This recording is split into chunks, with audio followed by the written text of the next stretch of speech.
അപ്പോൾ അവൾ പറഞ്ഞു ഒരു കഴിവില്ലാത്ത ഒരാളെ അക്സെപ്റ്റ് ചെയ്യാൻ പറ്റില്ല എന്ന് പറഞ്ഞു. Fully damage type. അപ്പം ഞാൻ എടുത്തോണ്ടിരുന്ന അറൗണ്ട് 32 ടാബ്ലറ്റ്സ് പെർ ഡേ ആണ്. 32 ടാബ്ലറ്റ്സ്. സ്റ്റഡി സ്വന്തമായിട്ട് തന്നെ പാരച്യൂട്ട് പുള്ള് ചെയ്ത് ലാൻഡ് ചെയ്തു. ഫസ്റ്റ് ജമ്പ് കഴിഞ്ഞു, സെക്കൻഡ് ജമ്പ് കഴിഞ്ഞു, തേർഡ് ജമ്പിൽ എനിക്ക് സ്പിൻ ഉണ്ടായി. അപ്പം പാരച്യൂട്ട് ഞാൻ പുള്ള് ചെയ്തപ്പോഴത്തേക്ക് ഈ പാരച്യൂട്ട് ഈ കാലിൽ കുരുങ്ങി. സപ്പോസ് ഈ കാലിലാണ് കുരുങ്ങിയിരുന്നെങ്കിൽ ഞാൻ രക്ഷപ്പെടത്തില്ല, അന്ന് അപ്പത്തിന് തീരുന്നു. പക്ഷേ ഈ കാല് കുരുങ്ങിയോണ്ട് ഈ കാലിൻ്റെ കുരുക്ക് ഇവിടെ ഉണ്ടായിരുന്നു, എൻ്റെ ഫ്രണ്ടിൽ ഇങ്ങനെ നിൽക്കുമായിരുന്നു. അപ്പോൾ കുരുക്ക് കെട്ടഴിച്ചും കിട്ടും. അത് 3 സെക്കൻഡ് മാനേജ് ചെയ്തുകൊണ്ട് ഇപ്പം ഞാൻ ഇവിടെ ഇരിക്കുന്നുണ്ട്. ലൈഫിൽ ഏത് ഔട്ട്കം വന്നാലും നമ്മൾ ചിൽ ബെഗ് ചെയ്യണം എന്നുള്ളൊരു സിറ്റുവേഷൻ നമ്മുടെ ഇന്ത്യയിലുണ്ട്. പുറത്ത് ആ രാജ്യത്ത് അതില്ല. അവർക്ക് അവർ ഗവൺമെൻറ് തന്നെ സ്പോൺസർ ചെയ്യും. ഇങ്ങനൊരു കുട്ടി ഇങ്ങനെ ലെവലിൽ വന്നിട്ടുണ്ടെങ്കിൽ അവർ കംപ്ലീറ്റ് സ്പോൺസർ ചെയ്യും ഗവൺമെൻറ്. തെങ്ങേറാൻ പഠിച്ചു. ഞാൻ ഈ കാല് മാത്രം വെച്ചിട്ടുണ്ട്, വേറെ ആർട്ടിഫിഷ്യൽ ലിംബോ ഒന്നും ഞാൻ യൂസ് ചെയ്തിട്ട് തെങ്ങേറാൻ പഠിക്കും. നെഞ്ചും കൈ കൊണ്ട് അതൊക്കെ നെഞ്ചൊക്കെ വരഞ്ഞെങ്കിൽ താഴെ വരും. വേറൊരാളെ ഇവിടെ തൊട്ട് കഴിഞ്ഞാൽ ഒരു വൈബ്രേഷൻ ഫീൽ ചെയ്യാൻ പറ്റും. ആ ഒരു സാധനം ഫീൽ ചെയ്യാൻ പറ്റും. ഇതൊരു അഡാപ്റ്റർ മാത്രമാണ് ഡയാലിസിസ് ചെയ്യാനുള്ളൊരു പെയിനെ വലുതാക്കുന്നൊരു ഇതാണ്, ഒരു പ്രോസസ്. സ്ട്രെങ്ത് പോലത്തെ സാധനം ഇവിടെ ഇടാം. വെറുതെ മരിച്ചു കഴിഞ്ഞാൽ ഇത്രയും കാലം ഞാൻ ചെയ്തു വെച്ചൊക്കെ വെറുതെ ഇപ്പോൾ കാര്യം ആൾക്കാരുടെ ആ ഒരു ഇത് നഷ്ടപ്പെട്ടു. അപ്പം പിന്നെ അമ്മയുടെ അടുത്ത് എല്ലാവരും കുറ്റം പറയും, ഇങ്ങനെ ഒരു കുട്ടി ഇങ്ങനെ ആ ഒരു ഇതൊക്കെ വരും. അപ്പം വല്ല ബിൽഡിങ്ങിന് മുകളിൽ കയറിയിട്ട് ഇങ്ങനെ എന്തെങ്കിലും സ്റ്റണ്ട് ചെയ്യുമ്പോഴത്തേക്ക് സപ്പോസ് വീണ് പോയി എന്നുള്ള ലെവലിലൊക്കെ ചെയ്യാം. അങ്ങനെ കുറേ പണ്ടുപോലെ ഈ പറഞ്ഞ സൂയിസൈഡ് ടെൻഡൻസിയും പല സിറ്റുവേഷനിലും ഉണ്ടാവാറുണ്ട്. അത് ഈ ഒരു പോയിന്റിൽ ഭയങ്കര എക്സ്ട്രീം ആയിട്ട് വന്നു. എന്നെ ഒരു 6 ദിവസം 7 ദിവസം ഉറങ്ങാൻ പറ്റാത്ത രീതിയിലുള്ള ലെവലിലോട്ട് എനിക്ക് അത്രയും ഭയങ്കര ഭീകരമായിട്ടുള്ള ഒരു ജീവിതം കേൾക്കുമ്പോൾ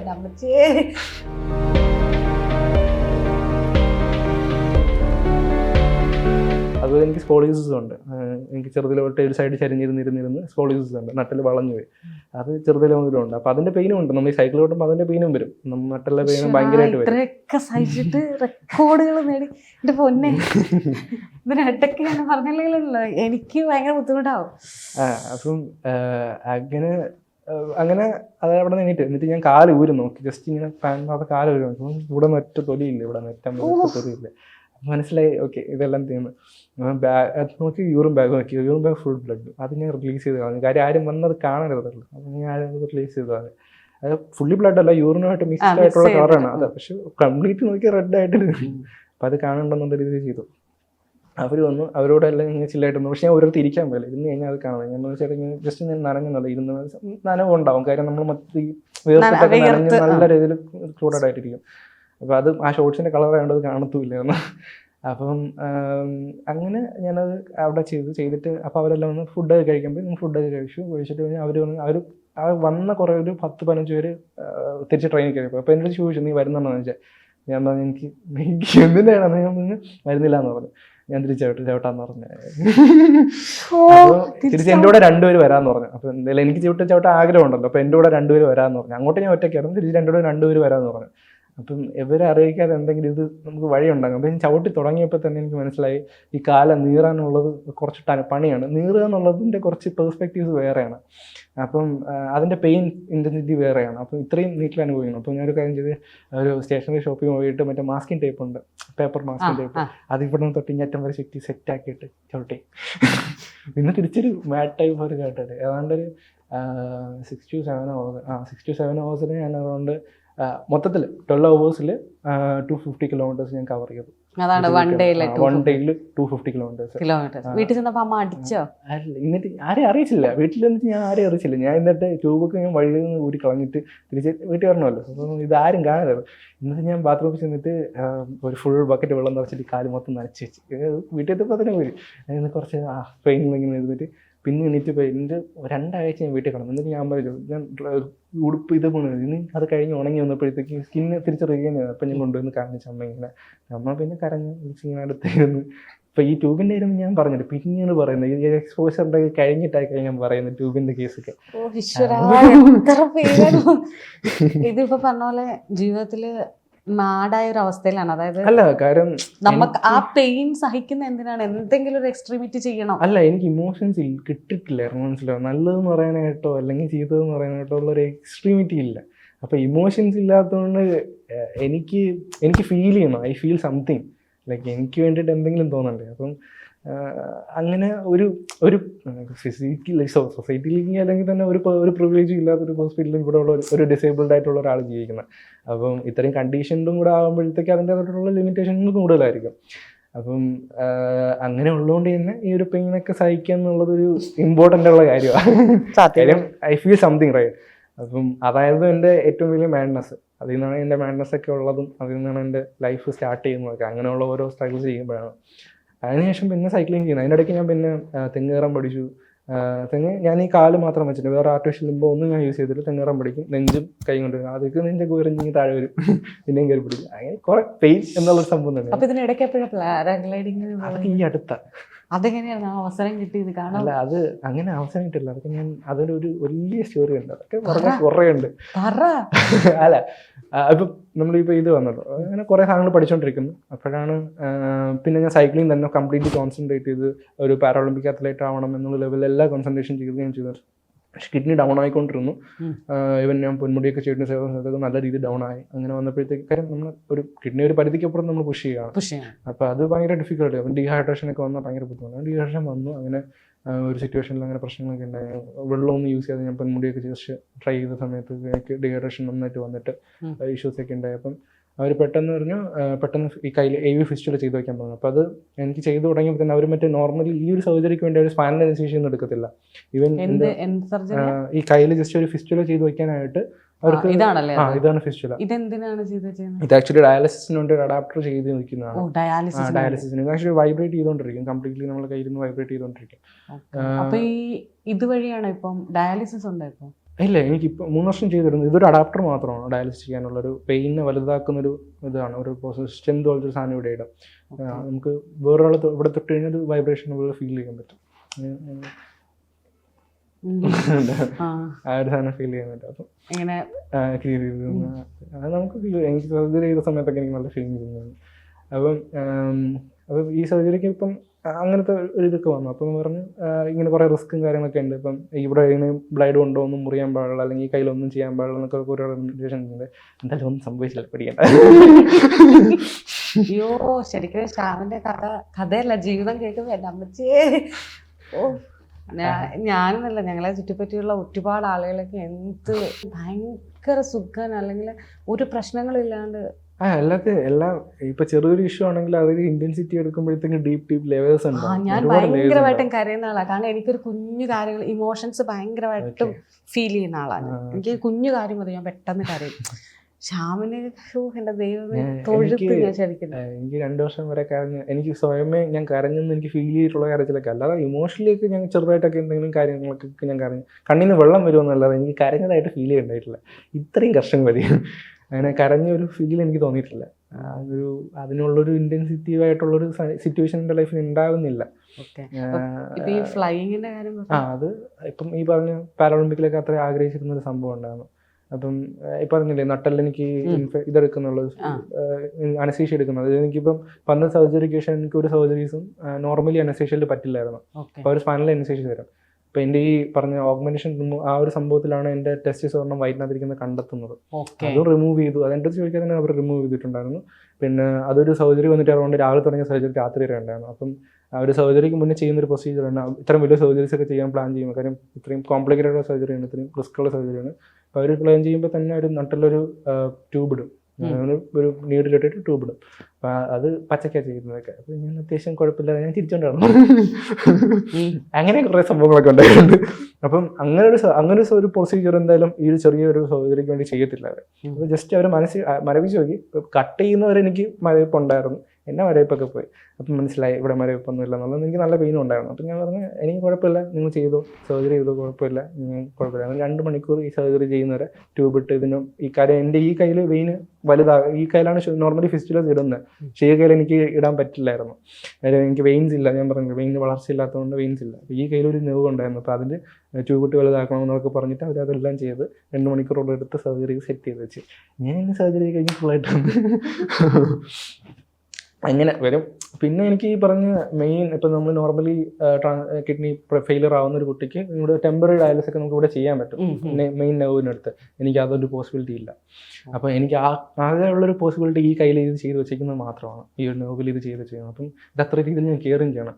ഞാൻ കെയറൊന്നും ചെയ്തൊന്നുമില്ല. ഞാൻ 6 മാസം കഴിഞ്ഞ് പുഷപ്പൊക്കെ സ്റ്റാർട്ട് ചെയ്തത്. ഇതിൽ വെയിറ്റ് പോലും എടുക്കാൻ പറയും, ഒരു മഗ് വെയിറ്റ് പോലും എടുക്കാൻ പറയത്തില്ല, സമ്മതിക്കത്തില്ല. ഒരുപാട് കാര്യങ്ങളുണ്ട്. അപ്പം ഞാൻ ഒരു 6 മാസം കഴിഞ്ഞപ്പോൾ തന്നെ പുഷപ്പൊക്കെ സ്റ്റാർട്ട് ചെയ്തത്. അത് കഴിഞ്ഞ് അത് ഇപ്പോഴും പറയും, ഡോക്ടേഴ്സ് ഇപ്പോഴും പറയും, ഇത്രയും കാലമായിട്ട് ഒരാളുടെ ഫിസ്റ്റില ഇത്രയും വെയിൻ ഇല്ലാത്തൊരു ഒരു നല്ലൊരു വെയിൻ പോലും ഇല്ലാത്ത ഒരാളുടെ കയ്യിൽ ഇങ്ങനെ ഒരു ഫിസ്റ്റില സർവൈവ് ചെയ്യണമെങ്കിൽ ഭയങ്കര ബുദ്ധിമുട്ടാണെന്ന്. അത് ഭയങ്കര എല്ലാവർക്കും ഭയങ്കര ഇതാണ്. ഇതിന് ഞാൻ വെയിറ്റ് എടുക്കുന്നതൊക്കെ നല്ല ഹാൻഡ് സ്റ്റാൻഡ് ചെയ്യുന്നതാണെങ്കിലും എൻ്റെ വെയിറ്റ് എടുക്കുന്നതാണെങ്കിലും ഞാൻ ഇവൻ ജിമ്മിൽ പോയി വർക്കൗട്ട് ചെയ്തപ്പോഴാണെങ്കിലും എല്ലാം വെയിറ്റ് എടുക്കുന്നുണ്ട്, ഞാൻ നല്ല രീതിയിൽ വെയിറ്റ് എടുക്കുന്നുണ്ട്. പക്ഷേ ഇപ്പോൾ ഇതൊന്നും ഇത് തന്നെ ബാധിക്കുന്നില്ല, ഇങ്ങനെയുള്ളൊരു കേസ് എക്സ്ട്രീം ചെയ്തൊരു കാര്യം. അപ്പം ഈ പറഞ്ഞു വന്ന പോലെ ഈ സർജറീസും കഴിഞ്ഞിട്ടുണ്ട്. അപ്പം അതായത് ഇപ്പം അവർക്കറിയാം ഞാൻ എന്തായാലും ഈ ഡയാലിസിസിലോട്ട് പോവുകയാണ്, എല്ലാം പ്ലാൻഡ് ആണ്. അപ്പോഴാണ് എൻ്റെ ഈ പറഞ്ഞ പാരാഒളിമ്പിക്കിലോട്ടൊരു ഹോപ്പൊക്കെ എനിക്ക് വരുന്ന രീതിയിൽ എനിക്കൊരു സപ്പോർട്ടും, അതായത് ഫിനാൻഷ്യൽ സപ്പോർട്ടല്ല, ഒരു ട്രെയിനിങ് സപ്പോർട്ടൊക്കെ ഉണ്ടാവുന്നു. ഇത് ആരും അങ്ങനെ ഏറ്റെടുക്കത്തില്ല, ഇങ്ങനെ ഒരു കുട്ടീനെ ട്രെയിൻ ചെയ്യാൻ പോലും എടുക്കുക. ഇത് ഹൈ ഇൻറ്റൻസിറ്റി ആണ്. അത് നമ്മൾ നോർമൽ സൈക്കിൾ ഒരു മീഡിയം മോഡറേറ്റ് ഇൻറ്റൻസിറ്റി എന്ന് പറയും. പക്ഷേ ഇതൊരു VO ടു എക്സ്ട്രീം ലെവൽ, ഒരു ഹൈ ഇൻറ്റൻസിറ്റി ആയിട്ടുള്ള സ്പോർട്ടാണ്. അതൊരു റേസിംഗ് ലെവലിലോട്ട് വരുമ്പോൾ, സൈക്ലിംഗ് എന്ന് പറഞ്ഞ സാധനം റേസിംഗ് ലെവലിലോട്ട് വരുമ്പോൾ അത്രയും ലെവലിൽ നമ്മൾ ബോഡി ട്രെയിൻ ചെയ്യണം നമ്മൾ. അതുപോലെ ഹാർട്ട് ട്രെയിനിങ് ചെയ്യണമെങ്കിൽ കാർഡിയക് ലെവലിലൊക്കെ ട്രെയിൻ ചെയ്യേണ്ടി വരുന്ന ഒരു എക്സ്ട്രീമിറ്റി ഉണ്ട്. അപ്പം ഇത്രയും കണ്ടീഷൻസ് ഉള്ള ഒരാൾ, അല്ലെങ്കിൽ ഇത്രയും മെഡിസിൻസ്, അപ്പം ഞാൻ എടുത്തോണ്ടിരുന്ന അറൗണ്ട് 32 ടാബ്ലറ്റ്സ് പെർ ഡേ ആണ്. 32 ടാബ്ലറ്റ്സ്. അപ്പോൾ അതിൻ്റെയൊക്കെ ഒരു ഇതുള്ളതുകൊണ്ട് തന്നെ ഇങ്ങനൊരു കുട്ടിക്ക് അവർ നോർമലി ട്രെയിൻ റെഫർ ചെയ്തില്ല. ബിക്കോസ് എനിക്ക് അങ്ങനെ എടുക്കാൻ പറ്റുന്നതായിട്ടുള്ള പ്രോട്ടീൻ ലെവലൊന്നും എടുക്കാനുള്ള ഒരു പോസിബിലിറ്റീസ് ഒന്നും ഇല്ല. അപ്പം നമ്മൾ ഗെയിനിങ് എന്ന് പറയുന്നത് തന്നെ ഒരു പോസിബിലിറ്റീസ് ഇല്ല വർക്കൗട്ടിൻ്റെ പെർസ്പെക്റ്റീവ് ചിന്തിച്ച് കഴിഞ്ഞാൽ. അതും അങ്ങനെ ഇരിക്കുന്നൊരു പോയിന്റിൽ പെട്ടെന്ന് കൊണ്ടുവന്ന് കിഡ്നി ഫെയിലറായിട്ട് ഒരു സിറ്റുവേഷൻ വരുന്നത്. അപ്പം ഞാൻ പറഞ്ഞു, അമ്മ ഇനിയിപ്പോൾ ഞാൻ മുന്നോട്ട് ചിലപ്പോൾ എനിക്ക് ജീവിക്കുമ്പം ഉള്ള പോസിബിലിറ്റീസ് റിസ്ക്കും എനിക്ക് നന്നായിട്ട് അറിയാം. അപ്പം ഒരു മാസത്തോളം എടുത്ത് എനിക്ക് അമ്മയെ കൊണ്ടൊന്ന് സമ്മതിപ്പിക്കാനായിട്ട്. അപ്പം എല്ലാ ദിവസവും അമ്മയുടെ അടുത്ത് പോയിരിക്കുന്നു, സംസാരിക്കുന്നു, കരയുന്നു. ഇത് തന്നെയാണ് റൊട്ടീൻ ഈ ഒരു മാസം. എന്നിട്ട് ഞാൻ പറഞ്ഞു, ഞാൻ ചിലപ്പോൾ മരിക്കുമായിരിക്കാം, അല്ലെങ്കിൽ ഞാൻ പോയിട്ട് വരൂലായിരിക്കാം, പക്ഷേ എനിക്ക് ഈ യാത്ര വേണം എന്ന് പറഞ്ഞു. അതായത് എനിക്ക് പേഴ്സണലി എനിക്ക് ലൈഫിൽ വേറെ ഒന്നും നല്ലതൊന്നോ ചീത്തതൊന്നും പറയാനൊന്നുമില്ല. അപ്പം എനിക്ക് ഈ ഒരു യാത്ര എനിക്ക് ഭയങ്കര ഇമ്പോർട്ടൻ്റ് ഉണ്ടെന്ന് പറഞ്ഞു. അങ്ങനെ ഞാൻ ഒരു മാസത്തേക്കുള്ള, അല്ലെങ്കിൽ ഒരു മാസത്തേക്ക് 30 ദിവസത്തേക്കുള്ള urine bag, urine tube, blood വാഷിനുള്ള NS അതൊരു 4-5 എടുത്തു. കാരണം അത് റീഫിൽ ചെയ്യാൻ പറ്റും, നമുക്ക് നോർമലി കടകളിൽ നിന്ന് വാങ്ങിക്കാൻ പറ്റും. പക്ഷേ യൂറിൻ ബാഗും യൂറിൻ ട്യൂബും നമുക്ക് നോർമൽ കടയിൽ നിന്ന് വാങ്ങിക്കാൻ പറ്റത്തില്ല, ഉള്ളി സർജിക്കൽ ഷോപ്പിൽ നിന്ന് കിട്ടുള്ളൂ. ഇപ്പം ഇപ്പം ട്രിവാൻഡ്രത്ത് ഒരു 3-4 ഉള്ളൂ സർജിക്കൽ ഷോപ്സ്. നമുക്ക് പെട്ടെന്ന് ഒരു അത്യാവശ്യം എൻ്റെ കയ്യിൽ യൂറിൻ ട്യൂബ് ഇല്ല എന്നൊരു സിറ്റുവേഷൻ വന്നാൽ പോലും എനിക്ക് വെറുതെ ഒരു നോർമൽ കടയിൽ പോയി വാങ്ങിക്കാൻ പറ്റത്തില്ല. അത്രയും കുറേ പ്രശ്നങ്ങളുണ്ട്. നമുക്ക് ഒരു ഇപ്പം മെഡിക്കൽ സ്റ്റോർ ഉണ്ടെന്ന് പറഞ്ഞിട്ടും കാര്യമില്ല, മനസ്സിലായി, സർജിക്കൽ ഷോപ്പിൽ മാത്രമേ കിട്ടത്തുള്ളൂ. അപ്പം അതിൻ്റെ ഒരു റിസ്ക്കും ഉണ്ട്. അപ്പം ഞാൻ പറഞ്ഞു ഇതെല്ലാം കിട്ടി, എല്ലാം സെറ്റാക്കി ഒരു ബാഗിന്, എൻ്റെ സൈക്കിളിൻ്റെ ബാഗിൽ ശരിക്കും കാരിയറല്ല, കാരിയർ വെപ്പിച്ചിട്ട് ടെമ്പററി ആയിട്ട് വയ്ക്കാൻ പറ്റുന്ന കാരിയേഴ്സ് ഉണ്ട്, അത് വാങ്ങിച്ച് വെച്ചിട്ട് ബാഗെല്ലാം സെറ്റ് ചെയ്തിട്ട് ഞാൻ ട്രാവൽ ചെയ്ത് ഇറങ്ങി. ഒരു 3.5 ക്രിയേറ്റിനൊക്കെ ഉണ്ടായിരുന്ന സമയത്ത്, ക്രിയേറ്റിൻ നല്ല ഹൈ ആയിരുന്ന സമയത്ത് ഡയാലിസിസ് വേണമെന്നുള്ളൂ, ഉടനെ തന്നെ വേണം എന്നുള്ള സിറ്റുവേഷനിൽ അങ്ങനെ ഞാൻ സ്റ്റാർട്ട് ചെയ്ത് 6 days കൊണ്ട് അറൗണ്ട് 1000 kilometers. കണ്ണൂർ എത്തിയ സമയത്ത് എൻ്റെ കിഡ്നി ഫുള്ളി അത് റിയാക്ട് ചെയ്യാൻ തുടങ്ങി, ബോഡി റിയാക്ട് ചെയ്ത് തുടങ്ങി. രാത്രി ഒരു റൂമിൽ വന്ന് സ്റ്റേ ചെയ്ത സമയത്ത് അന്ന് സൈക്ലിംഗ് റിപ്പയറിംഗ് ഉണ്ടായിരുന്നു എനിക്ക്. ഞാൻ സ്വന്തമായിട്ട് എൻ്റെ റിപ്പയറിംഗ് കാര്യങ്ങൾ, ഞാൻ പുറത്ത് പൈസ അങ്ങനെ ചിലവാക്കത്തില്ല, ഞാൻ എന്ത് സാധനം ഉണ്ടെങ്കിൽ ഞാൻ വാങ്ങിക്കുക, റിപ്പയർ ചെയ്യും, എല്ലാം സെറ്റ് ചെയ്യും, അങ്ങനത്തെ ഒരു പരിപാടിയായിരുന്നു. അപ്പം അങ്ങനെ ഞാൻ അവിടെ ഒരു ചേട്ടൻ, ഒരു കണ്ണ് സൈക്ലിംഗ് ഒരു ചേട്ടൻ ഉണ്ടായിരുന്നു. ആ ചേട്ടൻ്റെ കടയുണ്ടായിരുന്നു, കടയിലാണ് ഞാൻ ഇത് റിപ്പയർ ചെയ്തിട്ട്. അവിടെ ചേട്ടൻ ഇല്ലായിരുന്നു, റിപ്പയർ ചെയ്യുന്ന ചേട്ടനില്ല, രാത്രിയാണ് ചെയ്യുന്നത്. അപ്പോൾ പുള്ളിക്കാരൻ എനിക്ക് ദോശയൊക്കെ വാങ്ങിച്ചിട്ടൊന്ന് കൊണ്ടുവച്ചിട്ടുണ്ടായിരുന്നു. അപ്പോൾ നീ കഴിക്കാൻ, നീ പോയിട്ട് എല്ലാം റെഡി ആക്കിയിട്ട്. അപ്പോൾ ഞാൻ കഴിഞ്ഞപ്പോൾ അറൗണ്ട് 2 മണിയായി. എന്നിട്ട് ഞാൻ റിപ്പയർ ചെയ്തിട്ട് ഞാൻ എന്ത് ചെയ്തു, താഴെ റൂമിൽ പോയിട്ട്, പുള്ളി ലോഡ്ജ് സെറ്റ് ആയിട്ടുണ്ടായിരുന്നു. അപ്പോൾ ലോഡ്ജിൽ പോയിട്ട് കടന്നിട്ട് എന്തായാലും ദോശ കഴിക്കണമല്ലോ. അപ്പം ഫുഡ് എടുത്ത് വെച്ചിട്ട് ദോശ തുറന്ന ഒരു മണം അടിച്ചിട്ട് പെട്ടെന്ന് ഛർദ്ദിക്കാൻ തുടങ്ങി.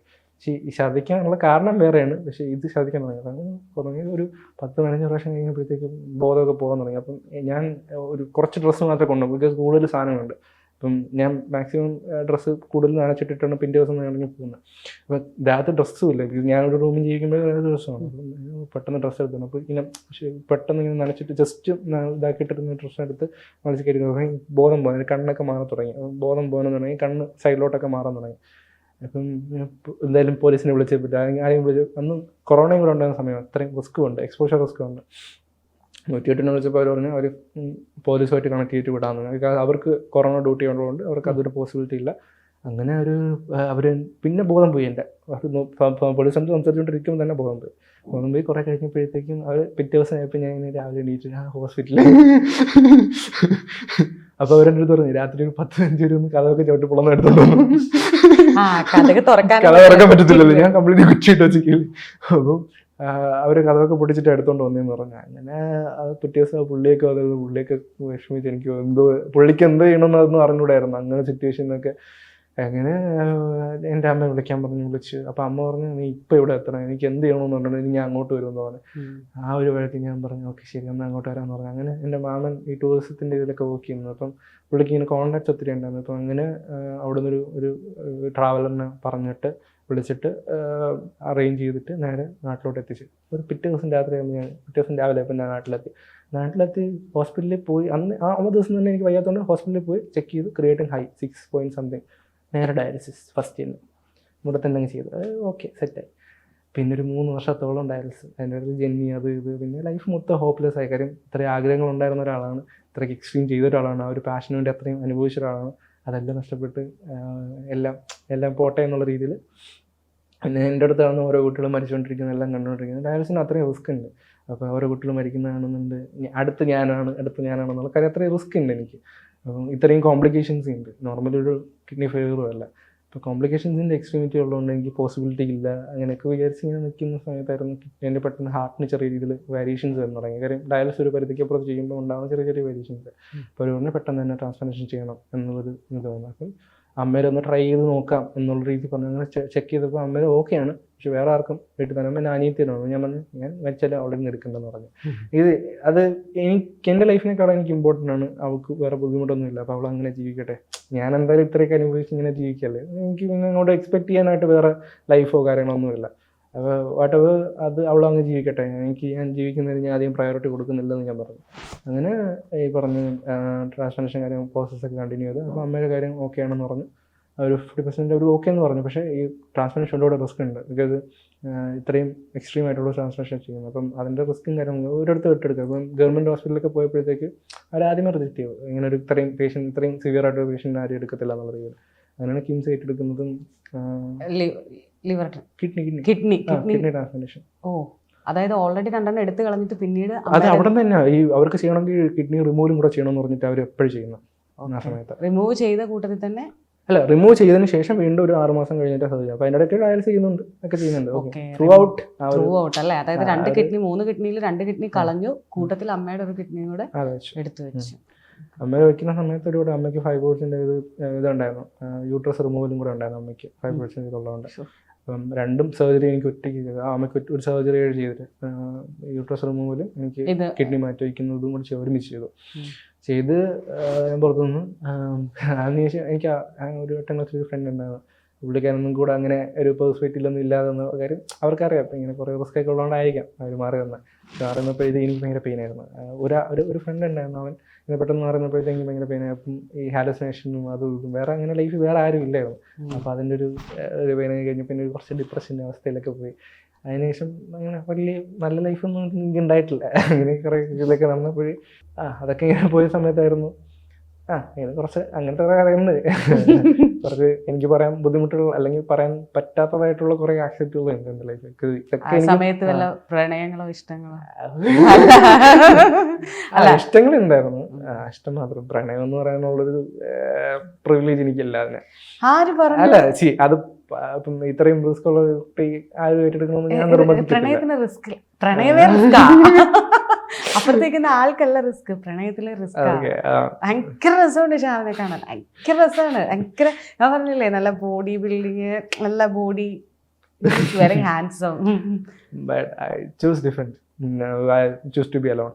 അത്രേ ഉള്ളൂ. അതൊക്കെ പക്ഷേ ഞാൻ പറഞ്ഞല്ലോ അങ്ങനെ ചിന്തിക്കരുത്. കോളേജിന്റെ ഒരു ടൈമിലൊക്കെ പുറത്തൊരു കുട്ടി ഇഷ്ടമുണ്ടായിരുന്നു. ബട്ട് അതിന്റെ ഒരു ഡിപ്രഷൻ ആയി എന്നൊക്കെ പറഞ്ഞതുകൊണ്ട് അല്ല, അത് അവൻ കാരണം ഡിപ്രഷൻ ആവാൻ കാരണം ഞാൻ ഒരു കുട്ടിയുടെ അടുത്ത് പോയി പറഞ്ഞിട്ടുണ്ടായിരുന്നു. അപ്പൊ അവള് പറഞ്ഞു ഒരു കഴിവില്ലാത്ത ഒരാളെ അക്സെപ്റ്റ് ചെയ്യാൻ പറ്റില്ല എന്ന് പറഞ്ഞു. Fully damage type. അത് കാര്യം ഞാൻ എല്ലാ കേസും പറഞ്ഞു, എൻ്റെ ഇങ്ങനെയാണ് ഇതാണെന്ന് പറഞ്ഞ എല്ലാ കേസും പറഞ്ഞു, ടെസ്റ്റിന് എല്ലാം പറഞ്ഞു. ഇങ്ങനെ ഒന്നും എക്സ്പെക്ട് ചെയ്തതിനെ തിരിച്ചു ഇങ്ങോട്ട് പറഞ്ഞു. ഓക്കെ ശരി. അല്ല അത് നല്ലതല്ലേ, നമ്മൾ സ്നേഹം തന്ന് വഞ്ചിക്കുന്നതിലും നല്ലതല്ലേ. അതൊരു വലിയ കാര്യമാണ്. കാരണം കുട്ടി തുറന്നു പറഞ്ഞു, അത്രേ ഉള്ളൂ. അത് പറഞ്ഞു. അത് പക്ഷെ എനിക്ക് ഫീൽ ചെയ്ത് കുറച്ച് ഡിഫറെന്റ് ആയിട്ടാണ്. പിന്നെ ഞാൻ റിയലൈസ് ചെയ്തു ശ്യാം വലിയ ആളാണ്. 23 വയസ്സില് ശ്യാം ഞാൻ എന്തോരം ലെസൺ എന്നെ പഠിപ്പിച്ച ഈ കൊഞ്ഞ നിമിഷം. അങ്ങനെ അതൊക്കെ കഴിഞ്ഞൊരു പോയിന്റ്. അത് ട്രാൻസ്പ്ലാന്റേഷന് മുന്നേ ആയിരുന്നു ഈ ഒരു പോയിന്റൊക്കെ. ഒരു ഡയാലിസിസ് സിറ്റുവേഷനിലൊക്കെ ഇടയ്ക്കൊക്കെ ആയിരുന്നു. അതിന് മുന്നേ കുറച്ച് മുന്നേ ആയിരുന്നു, ഡയാലിസിസ് തുടങ്ങുന്നതിനൊക്കെ മുന്നേ ആയിരുന്നു. ആ ഒരു ഇതിൻ്റെ ഇടയ്ക്ക് എനിക്കിഷ്ടങ്ങൾ വരും, ബിക്കോസ് ഞാൻ ഒരു മനുഷ്യനാണ്. കാര്യം ഞാൻ എക്സ്പെക്ട് ചെയ്യും, എനിക്ക് എക്സ്പെക്ടേഷൻസ് ഉണ്ട്. അപ്പം എക്സ്പെക്ടേഷൻസ് കാര്യം ഞാൻ വേറെ ലൈഫിൽ എങ്ങനെ നല്ലതെന്ന് പറയാനുള്ള ഒരു ഗ്ലോറിഫിങ് ലെവലിലോ അല്ലെങ്കിൽ ഒന്നും ജീവിച്ചിട്ടില്ല. അപ്പം അറ്റ്ലീസ്റ്റ് ഹാപ്പിനെസ് എന്നുള്ള രീതിയിൽ ചിന്തിക്കുമ്പോഴത്തേക്കും എനിക്ക് ഇമോഷൻസ് ഫീൽ ചെയ്യുന്ന സമയത്ത് ലൈക്ക് ആരെങ്കിലും ഉണ്ടായിരുന്നെങ്കിൽ ഒന്ന് പറയാനെങ്കിലും പറ്റുമല്ലോ, നമുക്ക് ഇടയ്ക്കൊക്കെ ഒന്ന് സംസാരിക്കാനെങ്കിലും ഒന്ന് പറ്റുമല്ലോ എന്നുള്ളൊരിതായിരുന്നു. അപ്പം ആ ഒരു സൈഡിലാണ് ചിന്തിച്ചിരുന്നതൊക്കെ. അപ്പം അങ്ങനെയാണ് ഞാൻ കുറച്ച് ഇങ്ങനെ അപ്രോച്ചൊക്കെ ചെയ്തത്. എല്ലാവരും നോ തന്നെ പറഞ്ഞിട്ടുള്ളത്, ആരും എസ് ഒന്നും ആരും പറഞ്ഞിട്ടില്ല. അപ്പോൾ അങ്ങനെ പോയിക്കൊണ്ടിരിക്കുകയായിരുന്നു. പോയിട്ടുണ്ടിരുന്നപ്പോഴാണ് ഈ കംപ്ലീറ്റ്ലി ഒരു അതായത് ഇത്രയും റിസ്ക് ആയിട്ടുള്ള സർജറി. അപ്പോൾ എനിക്ക് ചെയ്യുന്ന സർജറി സ്റ്റെറോയിഡ് ഫ്രീ ട്രാൻസ്പ്ലാന്റേഷൻ ആയിരുന്നു, നോർമൽ ട്രാൻസ്പ്ലാന്റേഷനും അല്ല. Steroid free transplantation normally transplantation ചെയ്യുന്ന ആൾക്കാർക്ക് ടോക്സിൻസ് കൊടുക്കും. ടോക്സിൻസ് എന്തിനാണ് കൊടുക്കുന്നത് വെച്ചാൽ അവരുടെ ഇമ്മ്യൂണിറ്റി സപ്രസ് ചെയ്യാൻ വേണ്ടിയിട്ട്, ഇമ്മ്യൂണിറ്റി ഇല്ലാതാക്കാൻ വേണ്ടിയിട്ട്. അവർക്ക് ഇമ്മ്യൂണിറ്റി പാടില്ല, ബിക്കോസ് ഇമ്മ്യൂണിറ്റി ഉണ്ടെങ്കിൽ പച്ചക്കറി കിഡ്നി അടിച്ചു പോകും, ബിക്കോസ് അത് റിജക്റ്റ് ചെയ്യും. അപ്പം അവരുടെ ഇമ്മ്യൂണോ സപ്രസൻസ് എടുക്കണമെന്ന് പറഞ്ഞു. അപ്പം അങ്ങനെ സ്റ്റെറോയിഡ് ഫ്രീ ട്രാൻസ്പ്ലാന്റേഷൻ. അപ്പം സ്റ്റെറോയിഡ് ഫ്രീ ട്രാൻസ്പ്ലാന്റേഷൻ വേൾഡിൽ തന്നെ വളരെ കുറച്ച് ആൾക്കാർക്ക് ചെയ്തിട്ടുള്ളൂ. ബിക്കോസ് അതിൻ്റെ റിസ്ക് എന്ന് പറഞ്ഞു കഴിഞ്ഞാൽ നമുക്ക് കുറച്ച് ഒരു ലൈഫ് എക്സ്പീരിയൻസ് ഉണ്ടാകത്തുള്ളൂ. ബിക്കോസ് നോർമൽ ട്രാൻസ്പ്ലാന്റേഷൻ ചെയ്യുമ്പം നമുക്ക് ഈ ടോക്സിൻസ് എടുക്കുന്നതിൻ്റെ കൂടെ സ്റ്റെറോയിഡ്സ് കൂടെ എടുക്കാൻ പറ്റും. അപ്പോൾ ടോക്സിൻസിനെ ബാലൻസ് ചെയ്യാൻ പറ്റും ബോഡിയിൽ അഫക്റ്റ് ചെയ്യുന്ന ലെവല്, മനസ്സിലാകുക. അങ്ങനെയാണ് ഈ സ്റ്റെറോയിഡ് ഫ്രീ ട്രാൻസ്പ്ലാന്റേഷൻ ചെയ്യുന്നത്. പക്ഷേ ആ സർജറി ചെയ്തുകൊണ്ട് തന്നെ എൻ്റെ അടുത്ത് ഈ റിസ്ക്കും കാര്യങ്ങളും മുന്നോട്ട് നിനക്ക് അധികം എൻ്റെ അടുത്ത് പറഞ്ഞു. ഞാൻ പറഞ്ഞു എനിക്ക് ഫിസിക്കലി വർക്ക്ഔട്ട് ചെയ്യുന്നതൊക്കെയാണ് എനിക്ക് ഇഷ്ടം, അല്ലാതെ എനിക്ക് വീട്ടിനകത്ത് മാത്രം ജീവിച്ച് എനിക്ക് താല്പര്യമില്ലെന്ന് പറഞ്ഞു. അപ്പം ഞാൻ ഓൾറെഡി ഇത്രയും സർജറി കഴിഞ്ഞ് വന്ന ഒരാളാണ്. അപ്പം വീണ്ടും അങ്ങനെ ഒരു ലീഡിലോട്ട് വിടുന്നേക്കാൾ ഏറ്റവും ബെറ്റർ എന്താ പറയുക, ഒരു ഇങ്ങനൊരു റിസ്ക് എടുത്താൽ എനിക്ക് കുറച്ച് നാളത്തേക്കും എനിക്ക് പേഴ്സണലി സന്തോഷിക്കാം എന്നുള്ള രീതിയിൽ ഞാൻ ഇത് ചൂസ് ചെയ്തു. സർജറി കഴിഞ്ഞ് വന്നു, ഇടയ്ക്ക് ചെറിയൊരു റിജക്ഷനൊക്കെ വന്നു. അങ്ങനെ കുറെ സിറ്റുവേഷൻ. അതെ, എന്നിട്ട് ആ ഒരു സിറ്റുവേഷനാണ് എനിക്ക് ഇങ്ങനെ കുറെ നാളായപ്പോൾ വീട്ടിൽ കിടന്ന് ഭയങ്കര ഡിപ്രഷൻ, ഒരു പെർസ്പെക്റ്റീവ് അതും കൂടി നല്ല രീതിയിൽ വന്നപ്പോഴത്തേക്കും ലൈഫ് വേറെ ഒന്നും നല്ലതെന്ന് പറയാൻ ഒരു പോയിന്റും ഇല്ല. പിന്നെ അമ്മ യൂസ്ഡ് ടു സീ മീ ഇങ്ങനെ ഒരു കണ്ടീഷനിൽ എല്ലാം കണ്ട് ശീലിച്ചു പോയി. അപ്പം അമ്മയുടെ അടുത്ത് എനിക്ക് കമ്മ്യൂണിക്കേറ്റ് ചെയ്യാൻ പറ്റില്ല. ഇവർ പ്രായം കഴിഞ്ഞ് വന്നിട്ടും 22 വയസ്സിലാണ് ആ സംഭവം നടക്കുന്നത്, അപ്പോൾ 22-23 വയസ്സിലാണ് ആ സംഭവം നടക്കുന്നത്. അപ്പം ആ ഒരു പ്രായത്തിൽ എന്തായാലും ഇപ്പോൾ ഒരു വർഷമല്ല 8 മാസം മുന്നേ ആ ഒരു സിറ്റുവേഷൻ ഉണ്ടാകും. അപ്പം പണ്ടുപോലെ ഈ പറഞ്ഞ സൂയിസൈഡ് ടെൻഡൻസിയും പല സിറ്റുവേഷനിലും ഉണ്ടാവാറുണ്ട്. അത് ഓഫ്കോഴ്സ് എല്ലാവർക്കും പ്രശ്നങ്ങൾ വരുമ്പോൾ അവരങ്ങനെ ചിന്തിക്കുന്ന ആദ്യത്തെ കാര്യം അതായിരിക്കും ഡോമിനൻ്റ് ആയിട്ട്. എനിക്ക് ഈ ഒരു പോയിന്റിൽ ഭയങ്കര എക്സ്ട്രീമായിട്ട് വന്നു. എന്നെ ഒരു 6 ദിവസം 7 ദിവസം ഉറങ്ങാൻ പറ്റാത്ത രീതിയിലുള്ള ലെവലിലോട്ട് എനിക്ക് അത്രയും ഭയങ്കര ഫിഗറായിട്ടുള്ള ഇത് വന്നു. ഇപ്പം സൈക്കാട്രിക് ലെവലിലുള്ള കുറച്ച്, ഞാൻ സൈക്കോളജിയാണ് പഠിച്ചിരുന്നത് MG കോളേജിൽ. അപ്പം അതിൽ കുറച്ച് അറിയാനുള്ള കുറച്ച് ആൾക്കാരത്ത് ഇങ്ങനെ ജസ്റ്റ് റെഫറൻസ് എടുത്ത് നോക്കിയപ്പോൾ പറഞ്ഞു എനിക്ക് ഈ പറഞ്ഞ മെഡിസിൻസും കാര്യങ്ങളൊന്നും എടുക്കാൻ പറ്റത്തില്ല. അവരുടെ മെഡിസിൻസും ഇപ്പം ഡിപ്രഷൻ ഫ്രീ ഒന്നും എടുക്കാൻ പറ്റത്തില്ല, ബിക്കോസ് ഒന്നും എടുക്കാൻ പറ്റത്തില്ല. ബിക്കോസ് ഈ ട്രാൻസ്പ്ലാന്റേഷൻ കഴിഞ്ഞ മെഡിസിൻസ് എടുക്കുകയാണ്, ടോക്സിൻ ലെവൽ മെഡിസിൻ എടുക്കുകയാണ്, അത് പോസിബിൾ അല്ല എന്ന് പറഞ്ഞു. അങ്ങനെ ഞാൻ okay whatever I can take care, because ഞാൻ അങ്ങനെ ബിലീവ്സ് എന്നുള്ള ഒരാളല്ല. ഉള്ളിൽ വേറെ beliefs, I believe myself completely. എന്നെ ഭയങ്കരമായിട്ട് വിശ്വസിക്കുന്ന ഒരാളാണ്. അപ്പം എനിക്കത് മറികടന്നേ പറ്റൂ എന്നുള്ളത് എൻ്റെ ഇമ്പോർട്ടൻസ് ആയി മാറി. അത് ഭയങ്കര ഇതാണ്. അങ്ങനെ ഒരു ഇമ്പോർട്ടൻസ് ഇല്ലാന്നുണ്ടെങ്കിൽ ഞാൻ അതവിടെ അവസാനിപ്പിക്കുമായിരുന്നു. അങ്ങനെ ആ ഒരു ഇമ്പോർട്ടൻസ് തന്നെ എങ്ങനെ മരിക്കുക, ആദ്യത്തെ എൻ്റെ തോട്ടായിരുന്നു എങ്ങനെ മരിക്കാം. ഓക്കെ, വെറുതെ മരിച്ചെങ്കിൽ ഇത്രയും കാലം ഞാൻ ചെയ്തു വെച്ചൊക്കെ വെറുതെ ഇപ്പോൾ കാര്യം ആൾക്കാരുടെ ആ ഒരു ഇത് നഷ്ടപ്പെട്ടു. അപ്പം പിന്നെ അമ്മയുടെ അടുത്ത് എല്ലാവരും കുറ്റം പറയും, ഇങ്ങനെ കുട്ടി ഇങ്ങനെ ആ ഒരു ഇതൊക്കെ വരും. അപ്പം പിന്നെ കോൺസിക്വൻസ് ആൾക്കാർ അല്ലെങ്കിൽ എന്നെ ചിന്തിക്കുന്ന ആൾക്കാർ, എന്നെ മനസ്സിലാക്കിയിട്ടുള്ള ആൾക്കാരുടെ ഒരു പെർസ്പെക്റ്റീവ് ചിന്തിച്ചപ്പോഴത്തേക്ക് ഓക്കെ എന്നാൽ അവർക്കൊരു ത്രെട്ട് ഫീല് വേണ്ട, അങ്ങനെ ഒരു ഫീല് വരണ്ട എന്നൊരു കാര്യം ചെയ്യാം. വല്ല ബിൽഡിങ്ങിൻ്റെ മുകളിൽ കയറിയിട്ട് ഇങ്ങനെ എന്തെങ്കിലും സ്റ്റണ്ട് ചെയ്യുമ്പോഴത്തേക്ക് സപ്പോസ് വീണ് പോയി എന്നുള്ള ലെവലിലൊക്കെ ചെയ്യാം. അങ്ങനെ കുറെ എക്സ്ട്രീം തോട്ട്സ് വരും. എന്നിട്ട് പിന്നെ അത് ഒരു റൂമില്ല ഓക്കെ ആകാശം എന്താണ്. അപ്പം കൂടെ വരുന്ന ഇൻസ്റ്റാറ്റേഴ്സിന് ഈ പറഞ്ഞ കണക്ക് നമ്മളെ ലീഡ് ചെയ്യത്തില്ല, ഒന്നും മരിച്ചൊന്നും എല്ലാം ഊരി വിടത്തില്ലല്ലോ. ഓക്കെ ഒറ്റയ്ക്ക് ചാടും, അതിനെങ്ങനെ പോസിബിലിറ്റി വരുന്നത്. അതിനാണ് ഞാൻ മാറിയ ലൈഫ്. അതിനാണ് ഞാൻ ഇപ്പോൾ കാണുന്ന ഒരു സ്കൈ ഡൈവർ ലെവലിലോട്ട് വന്നത്. കാര്യം അവിടെ നിന്നാണ് എനിക്ക് USP. കാര്യം ഈ നോർമൽ സ്പോർട്ടിൽ തന്നെ ഓരോ ലോസും കാര്യങ്ങളും ഓരോ ലിമിറ്റേഷൻസ് ഉണ്ട്. അവർക്ക് ഈ പറഞ്ഞ ഹെൽത്ത് കണ്ടീഷനുള്ള ആൾക്കാർ എടുക്കത്തില്ല, കുറേ കാര്യങ്ങളുണ്ട്. പക്ഷെ ഒരു മെന്യൂർ കയറുന്നതിന് പോലും അതിനേക്കാളും പാടുണ്ട്. ഒരു മെന്യൂറിന് ജമ്പ് ചെയ്യുന്നതെന്ന് പറഞ്ഞാൽ ഇറ്റ്സ് നോട്ട് ഈസി. അപ്പം അങ്ങനെ ഒരാളെ ഇത്രയും റിസ്ക് ഉള്ള ഒരാളെ ഒരിക്കലും അവർ അംഗീകരിക്കത്തില്ല. USP United state parachute association അവരൊരിക്കലും അംഗീകരിക്കത്തില്ല ഇങ്ങനെ ഒരു കുട്ടിയെ, ഇത്രയും ഡിഫിക്കൽട്ടി ഉള്ള കുട്ടിയെ. പിന്നെ ഇതിനകത്തുള്ള റിസ്ക് ലെവലും കൂടും, ഭയങ്കര ഹൈ ആണ്, എക്സ്ട്രീം സ്പോർട്ടാണത്. അങ്ങനെ ഞാൻ അവർക്കൊരു 160ഓളം മെയിൽ അയച്ചു. പിന്നെ ട്രാൻസ്പ്ലാന്റേഷൻ കഴിഞ്ഞിട്ട് ഞാൻ ക്രൗഡ് ഫണ്ടിങ് ചെയ്തിട്ടാണ് ട്രാൻസ്പ്ലാന്റേഷൻ കഴിയുന്നത്. 22 ലക്ഷം ആ ഒരു എമൗണ്ട് എടുത്തിട്ടാണ് ആ ഒരു കഴിയുന്നത്. അങ്ങനെ അതിനുശേഷമാണ് ഈ പറയുന്ന ഇത് ചെയ്യുന്നത്. അതായത് കുറച്ച് രൂപ മിച്ചം ഉണ്ടായിരുന്നു. അപ്പം എന്തായാലും മാസം 30,000 അടുത്ത് മെഡിസിൻ ഉണ്ടാവും. അപ്പോൾ അതെന്തായാലും എനിക്ക് ടേക്ക് കെയർ ചെയ്യാൻ പറ്റത്തില്ല. ബിക്കോസ് അപ്പം ഞാൻ എന്തായാലും പുഷ് ചെയ്യാൻ പറ്റും. അപ്പോൾ ഈ 2 ആക്സെപ്റ്റും കൂടെ ഞാൻ ചെയ്യാം. അപ്പോഴാണ് ആ ഒരു മെഡിസിൻ്റെ ആക്സെപ്റ്റ് കൂടെ ഞാൻ ചിന്തിച്ചത്, മുന്നോട്ട് ജീവിക്കണം എന്നുള്ള രീതി. അപ്പോൾ ഈ ഒരു പൈസ കൊണ്ട് അത് പോസിബിൾ അല്ല. അപ്പോൾ ഈ ഒരു പൈസയിൽ നമുക്കത് ചെയ്യാൻ പറ്റുമോ എന്നുള്ളത്. അപ്പം ഞാൻ നോക്കിയപ്പോൾ അവരുടെ റിപ്ലൈ കിട്ടി. അവർ 6 മാസത്തിനിടയ്ക്ക് അവരുടെ റിപ്ലൈ കിട്ടി.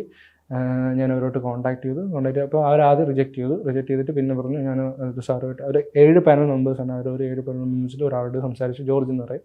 സോ അവരോട് സംസാരിച്ച് കൺവിൻസ് ചെയ്തു. ബിക്കോസ് ഞാനിങ്ങനെ ഓക്കെ ആണെന്നുള്ളത്, ഞാൻ സർട്ടിഫിക്കറ്റ്സ് ഒക്കെ മേടിച്ചാൽ നിങ്ങൾക്കൊരു റിസ്ക് ഉണ്ടാകത്തില്ല എന്നുള്ള ലെവലിൽ എല്ലാം ചെയ്യാമെന്ന് പറഞ്ഞിട്ട് ഡോക്ടേഴ്സിനെ, കിംസിലുള്ള ഡോക്ടേഴ്സിനെ കൊണ്ട്, സതീഷ് സാർ ഉൾപ്പെടെയുള്ള ഡോക്ടേഴ്സിനെ കൊണ്ട് ഞാൻ സർട്ടിഫിക്കറ്റ് മേടിച്ചു.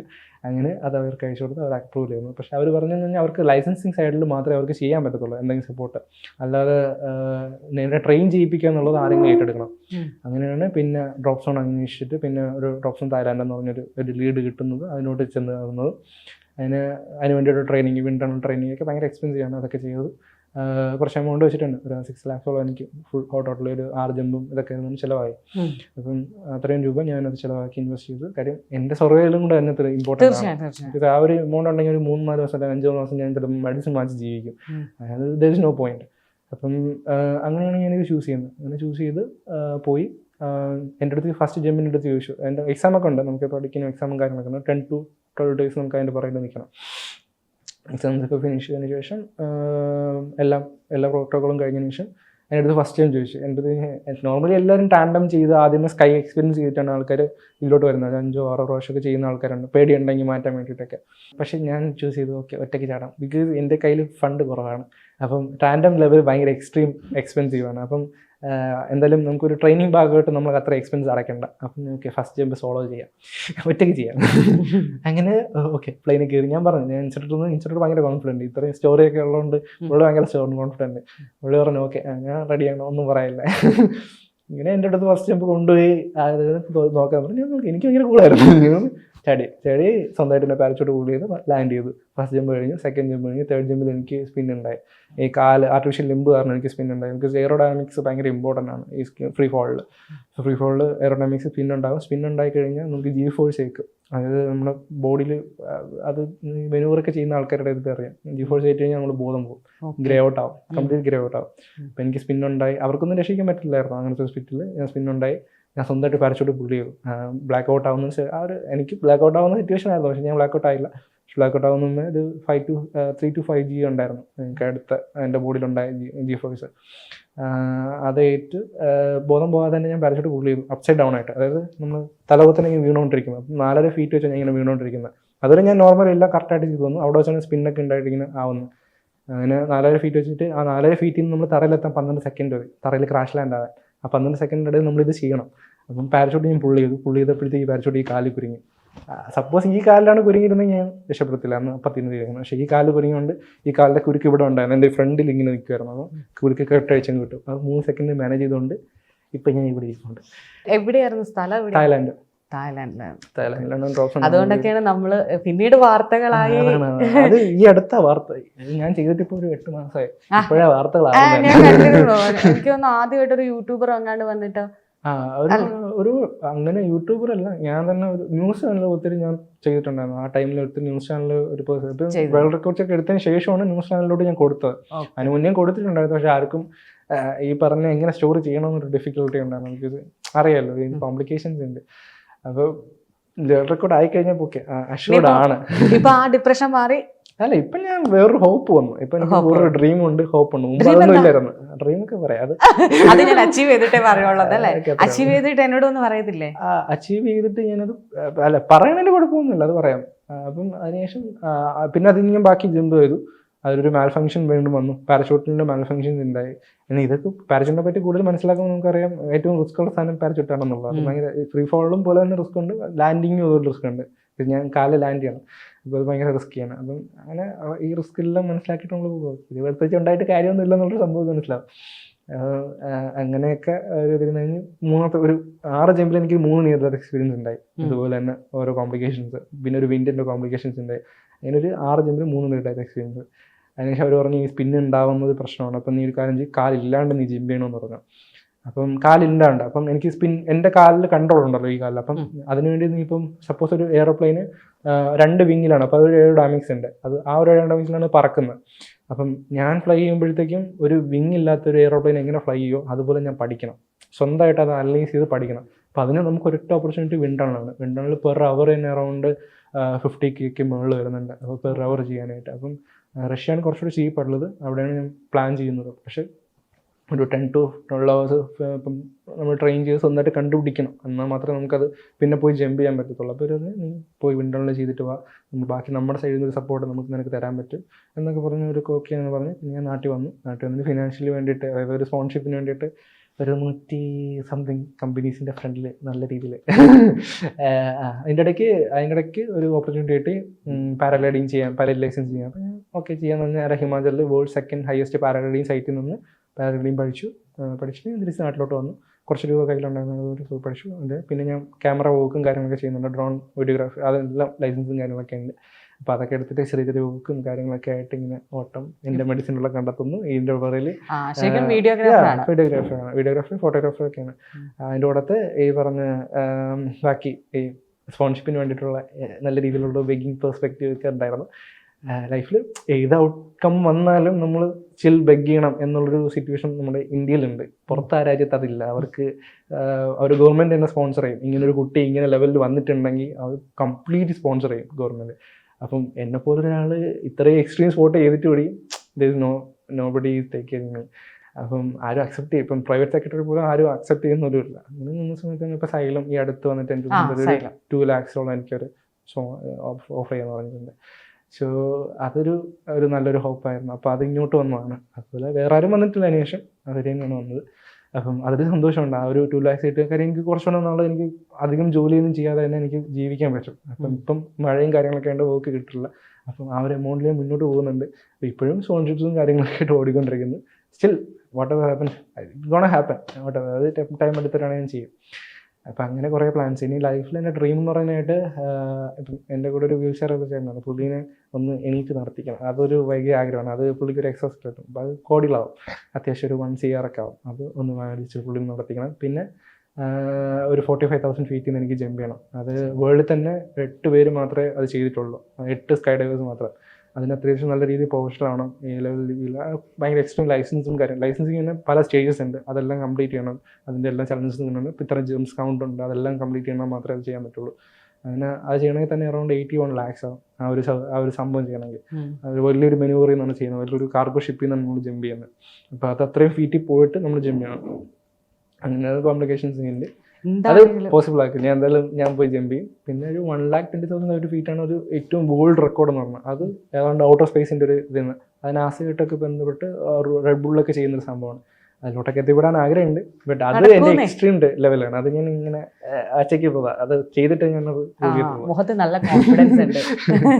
എനിക്ക് ഞാൻ പറഞ്ഞല്ലോ, ശ്യാമിനെ പോലെ ഒരാളോട് സംസാരിക്കുക, ഇപ്പം എനിക്കൊക്കെ ഒരു സൂചി കുത്താൻ, അതായത് ഇഞ്ചക്ഷൻ ഉണ്ടെന്ന് പറഞ്ഞാൽ ആ ഇഞ്ചക്ഷൻ എടുക്കുന്നതിന് മുമ്പേ കരഞ്ഞു തുടങ്ങുന്ന ആളാണ്. ഇഞ്ചക്ഷന് മുന്നേ ഞാൻ കരയും. സിസ്റ്റർക്ക് എന്തിനാ കരയുന്നത്, നിങ്ങൾക്ക് നാണമില്ലെന്ന് ചോദിക്കും. എനിക്ക് പെയിൻ സഹിക്കാനുള്ള ഒരു ഇത് കുറവാണ്. പക്ഷെ ഇത്രയേറെ പെയിൻ സഹിച്ചാൽ നെക്സ്റ്റ് ടൈം എനിക്ക് എന്തെങ്കിലും ഒന്നും ഉണ്ടാവാതിരിക്കട്ടെ, ഇവിടെ എടുക്കുമ്പോൾ ഉറപ്പായിട്ട് എനിക്ക് ശ്യാമിന്റെ മുഖം ഉണ്ടാവും. കരയരുത്. കാരണം ഇത്രയും മെഡിസിനോട് വരെ പൊരുതി, ശാസ്ത്രലോകത്തിനോട് പൊരുതി, സ്വന്തം ബോഡിയോട് പൊരുതി, ഈ ലോകത്തിനോട് പൊരുതി നിൽക്കുന്ന ആളല്ലേ. ശ്യാമിയെ പരിചയപ്പെട്ടതിൽ ഭയങ്കര സന്തോഷം. സംസാരിക്കാൻ പറ്റില്ല, അതിലേറെ സന്തോഷം. Thank you.